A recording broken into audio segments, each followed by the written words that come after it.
Hear ye, hear ye, hear ye. The court of the last resort is now in session. All ye who have business with this court, draw nigh. All rise. All right, all right. I hate these emergency sessions on the weekends. Call your first witness and make it snappy.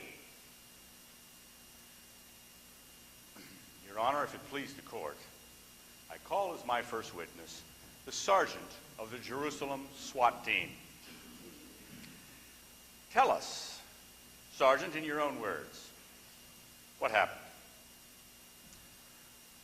Yes, sir. Well, sir, Friday we were assigned crucifixion duty. Ugly, nasty. And then we had to do overtime there in the cemetery. And that consists mainly of guarding rocks. And, well, me and the boys, we got a little thirsty, and we began to quaff flagons of beverages. And, well, you know, boys will be boys, and we fell asleep. And while we were sleeping, those perpetrators stole a body of a Nazarene. Objection! How do you prove grand larceny if you were taking a rock nap? Well, the rocks were, when I woke up, the rocks were rearranged. And the forensics indicated that there had been recent seismic activity. Is that the sum and substance of your confession? Earthquake? Yes, sir. Yes, sir. That's it. Next! If it please the court, the defense would like to call Mary and Mary M. Counselor, this is highly irregular. But in view of the emergency, and I have a tea time at 2 o'clock, I'll allow it. Let's hear it. We were on our way to the tomb of Joseph of Arimathea over there in the rich section, and there was this earthquake. There was this earthquake of apocalyptic proportion. It registered so high on the Richter scale that it gave us all Richter mortis. And then the almightiest Terminator angel, shivering in light and fierce blazing, reached over and touched that rock and then flipped it like it was a tiddlywink. Sat down on it and said, "He isn't here. He's risen." Objection. Risen? That's it? That's the flimsiest thing I've ever heard, Your Honor. I insist you declare a mistrial. Well, the mistrial, that happened on Friday.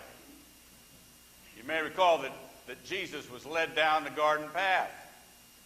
Cheapest form of betrayal. And talk about illegal, there was a secret arrest at night. He was held incognito and brutally interrogated. And the proceedings, well, they were a joke. The witnesses were bribed and are bragging about it. And it smelled so bad that Herod's wife was having nightmares.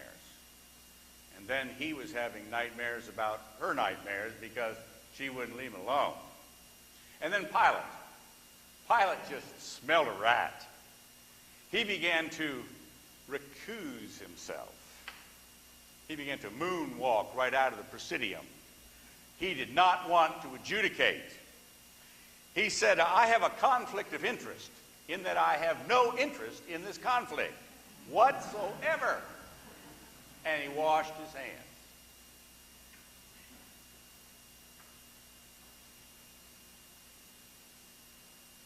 then he was dragged into presenting Jesus to that flash mob from Palm Sunday, and they were drunk for blood, and they began to scream for a stay of execution for a 3-time loser.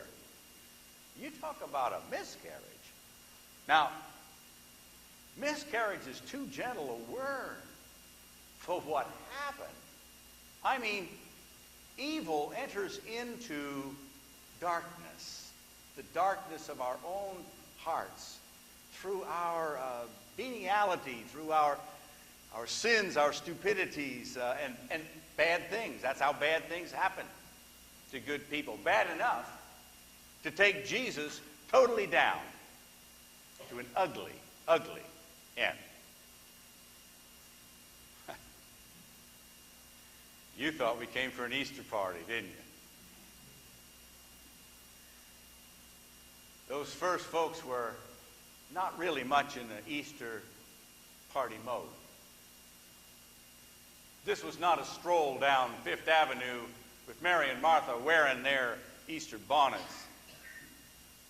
You see, this morning of all mornings, God objected to the objections and overruled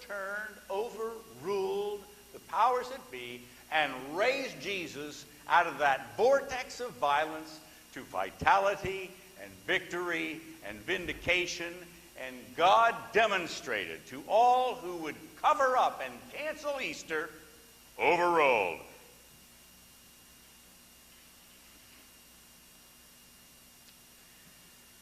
And that's a judgment that has stood the test of time and a lot of challenges, personal and judicial. Amen. You see, here's the way the Easter earthquake confessions kind of shake out. The soldiers know the truth, but they fear it. And the women fear, but they own the truth.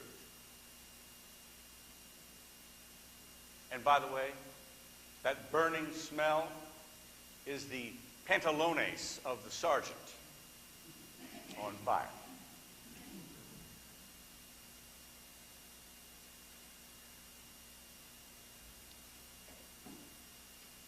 All we want to say this morning is this: the healing power of the love of God is exerted against all odds, and on Easter morning, and ever since, all rise.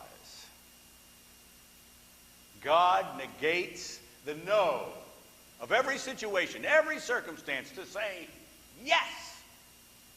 God's yes. God's yes to that couple who have gone through hell to heal their relationship. All rise. God's yes to that family who is grieving over dear ones. All rise.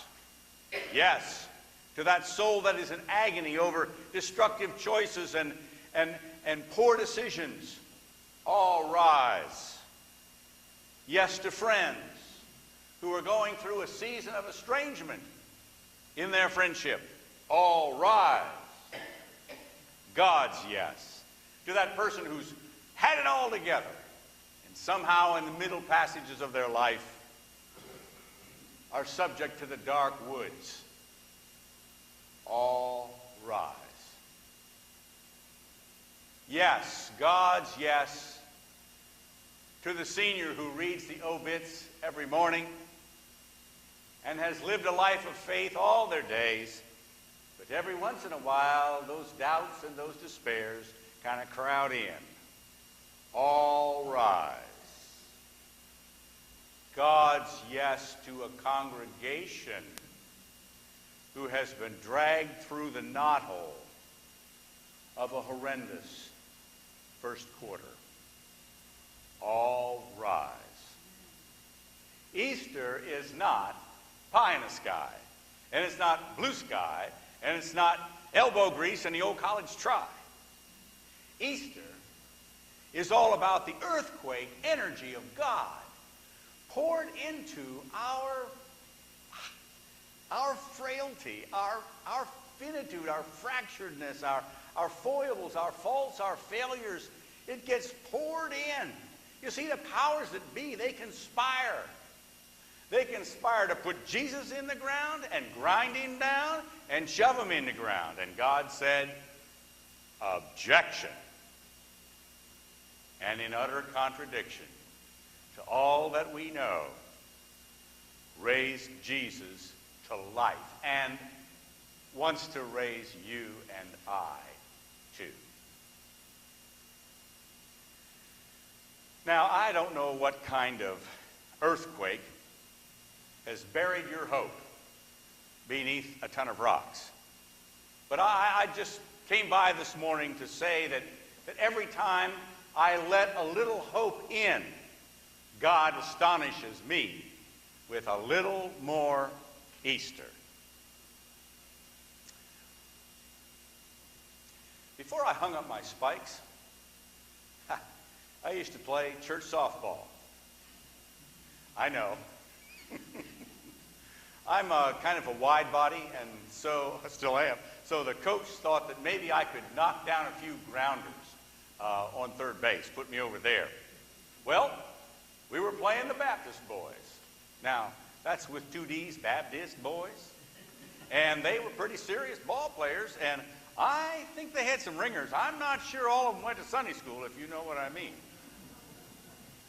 We were playing them on a Friday night, and I'll tell you what, when they heard that the preacher was playing third base, they did it on purpose. They just started drilling those right down the third base line.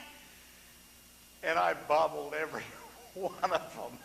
I don't know. I just couldn't get down on the ball, and I don't know. And the third base coach, the Baptist coach, kind of leaned over to me, and he said, "Preacher, it sure does get human out here, don't it?" I thought he said humid. So I said, oh yeah, it sure does get humid. Later I realized, oh, he said human. He said human, Gary. He wasn't putting me down. He was trying to lighten me up a little bit. Maybe it's getting mighty human on the place where you play base. Maybe sometimes you'd like to just kind of throw your mitt down and say, I hate this game, and walk away. Did you witness the Easter word? Every time I let a little hope in, God astonishes me with a little more Easter. All right, y'all. Raise your right hand and repeat after me. I swear to tell the truth, the whole truth, and nothing but the truth about God's Easter power. Well, do you?